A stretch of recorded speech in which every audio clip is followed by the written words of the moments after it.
Hai. Assalamualaikum warahmatullahi wabarakatuh. Balik lagi di video learning journal aku yang kelima. Nah, di video kali ini aku mau ngulas pembahasan dari materi kelompok 3 di hari Selasa yang lalu, tanggal 25 Maret 2025. Pernah gak sih kalian tuh penasaran gimana caranya jurnalis bisa mendapatkan berita yang aktual, menarik, dan tentunya bisa dipercaya? Apa punya trik khusus? Atau ada teknik rahasia yang cuma jurnalis pro yang tahu? Nah, di video ini kita bakal bahas semuanya. Kita bakal mengupas tuntas peliputan dan penulisan berita yang efektif. Siap? Pegang catatan kalian dan fokus. Yuk, kita mulai. Jurnalistik itu ibarat jantungnya informasi. Bayangin kalau dunia ini itu tanpa jurnalistik yang baik, kita bisa kebanjiran berita hoax dan informasi yang simpang siur. Itulah kenapa peran seorang jurnalis sangat penting. Mereka bukan sekedar menulis berita, tapi juga menjadi penghubung antara fakta dan masyarakat. Untuk itu, seorang jurnalis itu harus mempunyai skill yang mumpuni dalam mencari, mengelola, dan menyampaikan informasi dengan baik. Jadi buat kalian yang ingin memahami dunia jurnalistik lebih dalam, tonton video ini sampai habis ya. Oke, sebelum kita masuk ke teknik peliputan dan penulisan berita, kita harus tahu dulu tujuan dari jurnalistik itu sendiri. Kenapa sih kita harus belajar jurnalistik?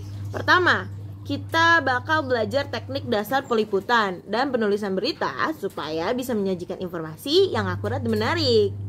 Kedua, kita akan mengenali berbagai karakteristik berita, mulai dari berita hukum, kriminal, politik, sampai ekonomi. Dengan pemahaman yang baik, kita bisa menjadi jurnalis yang bertanggung jawab dan gak asal menyebar informasi tanpa verifikasi. Nah, sekarang kita masuk ke teknik peliputan berita. Ini adalah tahap yang paling awal dari proses jurnalistik. Nah, seorang jurnalis itu harus tahu dari mana mereka mendapatkan berita. Sumber berita bisa berasal dari wawancara langsung, observasi di lapangan, hingga riset mendalam dari berbagai dokumen dan data. Selain itu, ada beberapa metode peliputan yang perlu dikuasai. Pertama ada investigasi. Nah, investigasi ini cocok buat berita yang butuh pendalaman ekstra, seperti kasus hukum atau skandal politik. Nah, yang kedua ada liputan langsung.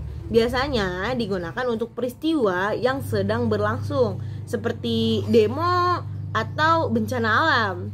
Lalu ada wawancara mendalam, berguna untuk menggali informasi dari narasumber yang kompeten. Di era digital seperti sekarang, media sosial juga bisa menjadi sumber berita. Tapi hati-hati, jangan asal percaya tanpa verifikasi. Seorang jurnalis harus bisa memilah mana informasi yang valid dan mana yang hanya sekedar rumor saja. Oke, setelah kita mengumpulkan berita, langkah selanjutnya adalah menuliskannya dengan baik dan benar. Nah, ada beberapa struktur utama yang sering digunakan dalam penulisan berita. Salah satunya adalah piramida terbalik, kayak yang udah disampaikan di learning journal sebelumnya ya. Nah, dalam piramida terbalik ini, informasi yang paling penting itu diletakkan di awal, sedangkan detail tambahan ada di bagian tengah dan akhir. Hal ini memudahkan pembaca untuk langsung menanggap inti berita tanpa harus membaca keseluruhan artikel. Selain itu, kita juga menggunakan prinsip 5W1H. Ada yang masih ingat gak siapa itu prinsip 5W1H? Nah, prinsip 5W1H itu ada what, apa yang terjadi, who, siapa yang terlibat, when, kapan terjadinya, where, di mana kejadiannya, why, kenapa bisa terjadi, dan how, bagaimana kejadiannya. Jangan lupa, gaya penulisan berita itu harus jelas, lugas, berbasis fakta, dan yang paling penting tanpa bias. Gunakan kutipan dari narasumber yang kredibel untuk meningkatkan validasi berita. Sekarang kita masuk ke jenis-jenis peliputan berita. Ada beberapa kategori utama yang sering diliput oleh jurnalis. Yang pertama, berita hukum dan kriminal. Nah, sumber berita ini bisa diliput dari polisi, pengadilan, korban, ataupun saksi.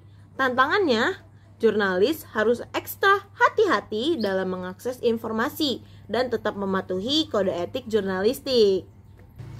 Yang kedua, ada berita politik. Sumbernya bisa dari pemerintah, partai politik, akademisi, atau analis. Tantangannya, kita itu harus tetap netral dan objektif tanpa berpihak ke salah satu kubu. Ada lagi yang ketiga, berita ekonomi. Nah, berita ekonomi ini biasanya melibatkan laporan keuangan, data statistik, dan lembaga resmi. Tantangannya, data yang kompleks harus bisa disederhanakan agar dapat mudah dipahami oleh masyarakat umum. Tiap jenis peliputan punya tantangannya sendiri. Dan disinilah pentingnya seorang jurnalis untuk terus belajar dan berlatih agar bisa menyampaikan informasi yang akurat dan menarik.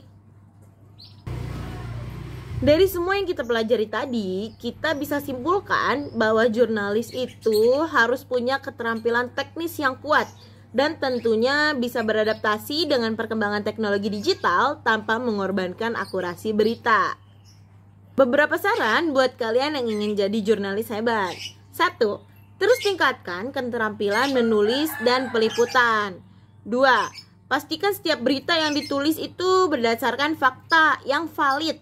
3. Pelajari jurnalisme data untuk meningkatkan kualitas berita.